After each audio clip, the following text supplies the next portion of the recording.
Okay, let's dive in. We're trying to, piece together the very first moments of life on Earth, billions of years back. It's a huge question. How did complexity even start from simple chemistry? Exactly. And right at the center of it all, proteins. They do almost everything in life. A real workhorses. But the big question is, how did the first proteins even come about? Yeah, that's fundamental. Abiogenesis, right? Life from non-life. Proteins are just crucial. They build things, they make reactions happen. They do it all. So figuring out their origins, Yeah, that's a massive piece of the puzzle. absolutely. And, for a long time, scientists had this main idea about where they started. A leading hypothesis, yeah. But some new research just dropped, and it's really shaking things up. We're looking at a study led by Lynn Camerlin at Georgia Tech and Liam Longo in Tokyo. Right, published March 2025 in Molecular Biology and Evolution. That's the one. So our mission here is to unpack this research for you, show why it matters, and, well, make these complex ideas clear without getting too bogged down. Exactly. Think of it as your fast track to understanding some really cutting-edge stuff about life's origins. You might even get a few surprises, maybe a real aha moment about how different things could have been way back then. Okay, so let's talk about that old idea first. Yeah. The belief scientists held for years. What was the thinking? Well, the main thought was that the earliest proteins all grew from one single, simple structural bit, like a basic blueprint, a motif. Okay, one tiny structure was seen as the original building block, and it had something to do with phosphorus, right? Precisely. It was strongly linked to binding phosphorus. Why phosphorus? Why was that link so important? Well, it was compelling reasoning. Scientists looked at proteins that seemed really ancient, based on their structure and sequence, and loads of them were involved in binding things containing phosphorus. Think DNA, RNA, ATP, fundamental stuff. Right, essential molecules. And even though these ancient proteins looked different overall, many of them shared the same simple structural motif. So the logic was, ancient proteins bind phosphorus. They share this motif, so the motif must be the origin, the seed. That was pretty much the standard view.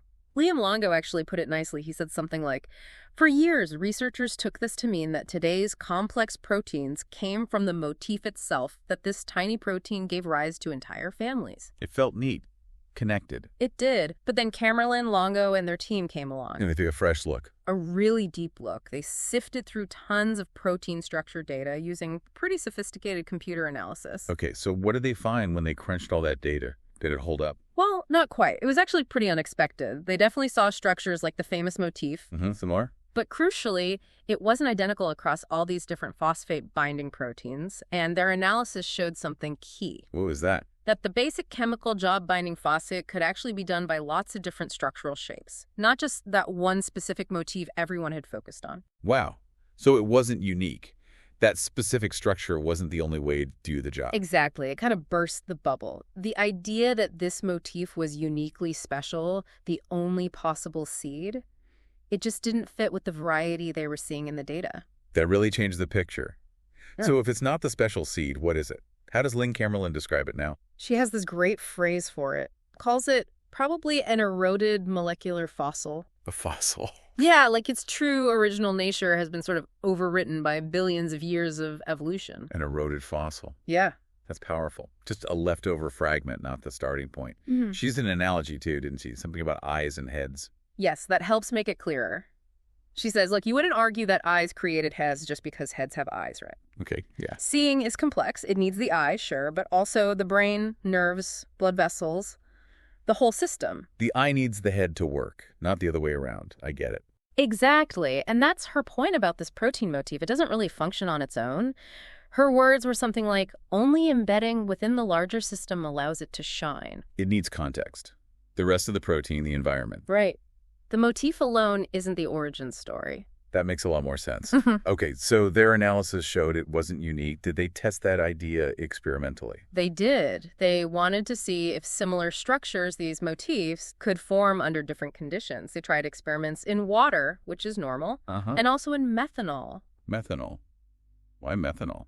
Seems a bit random. But it's not. It's meant to mimic some possible environments on early Earth. Places where maybe there wasn't as much liquid water around as inside our cells today. Oh, I see.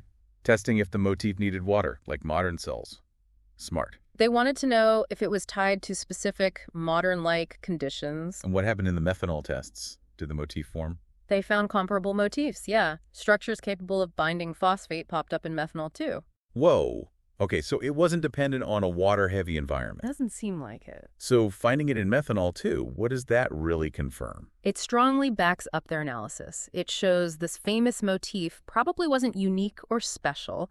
It was likely just one way, maybe among many, to solve the chemical problem of binding phosphate back then. So the thing we thought was the building block Might just be one fossil fragment left over from a much bigger, more diverse set of early possibilities. Not the whole picture of how things got started. that is a huge shift. Uh-huh. Okay, let's talk impact. So what, for everyone listening, what does this mean for the field, for scientists studying life's origins? Well, Camerlin says it herself, this work completely reshapes how we think about proteins. It's not just a small tweak. That's a fundamental rethink. Yeah, she used that fun Jeopardy analogy, too. Oh, right. What was that again? She said, it's like trying to play protein Jeopardy. Now we need to rethink what the original question was. Huh. Right. We thought the question, or the answer really, was what is this specific motif? But now the real question might be totally different. Like, what were the many ways proteins first started binding things? okay, so it changes the research questions. Does it have implications beyond, ancient history? Does it connect to today? Oh, definitely. Understanding how nature actually evolved proteins, especially the variety right at the start, that feeds directly into modern biotechnology. How does knowing about eroded fossils help make, say, new drugs? Well, think about it. If you understand the different chemical tricks nature used early on, how different shapes could do the same job, like binding phosphate, you get inspiration. Like learning from nature's R&D department. Kind of, yeah. That knowledge helps scientists design completely new artificial proteins for things like pinpoint drug delivery or maybe designing scaffolds for new vaccines. You learn from how life first experimented. Ancient chemistry, future tech. That's pretty cool. But, okay, this study is groundbreaking, but it can't be the final word, right? Science never stops. Absolutely not. It opens up a whole new set of questions, which is exciting. What are the big ones now? What do researchers need to figure out next? Well, a huge one is, if this motif wasn't the only option, when and why did it become so common? The one we see so often today in phosphate binders. Why did this fossil become the dominant lineage leading to us? Exactly. What made it win out, evolutionarily speaking? And I guess that spins off into an even wilder question. Go on. What could life have looked like if one of those other possible motifs, the ones that could have worked, had taken over instead? Precisely. Could there have been totally different biochemical paths explored early on? It's mind-bending to think about. Those are the big frontiers now. So summing up this deep dive then, we've gone from thinking early life needed one specific protein starter kit This single famous motif? to realizing it was likely just one possibility out of many. Maybe just an eroded fossil, hinting at a much more chemically creative beginning. It suggests early evolution wasn't a narrow path, but maybe more like a broad delta, exploring lots of options. Which leaves us with a pretty big thought, doesn't it, for you listening? Yeah. Just consider the sheer chemical creativity happening on early Earth. Not one fixed route, but this huge landscape of potential protein shapes and functions being tested out. Yeah, this inherent ability of molecules to find multiple ways to solve a problem, like binding phosphorus. What does that tell us about how life works, fundamentally, about its adaptability right from the get-go? Something deep about the nature of life itself, perhaps? Lots to think about there.